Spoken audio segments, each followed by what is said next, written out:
ਹੋ ਗਿਆ ਕਾਤਲ ਤੂੰ ਮੈਂ ਐਸਕੋਬਾਰ ਟੱਕਿਆ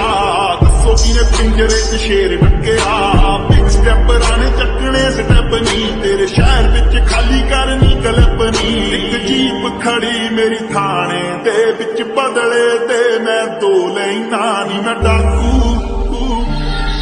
ਨੀ ਮੈਂ ਡਾਕੂ ਇੱਕ ਨੰਬਰ ਦਾ ਹਾਂ ਜਿਹੜੀ ਚੀਜ਼ ਤੇ ਆਖੇ ਉਹ ਖੋ ਲੈਣਾ ਨੀ ਮੈਂ ਡਾਕੂ ਇੱਕ ਨੰਬਰ ਦਾ ਹਾਂ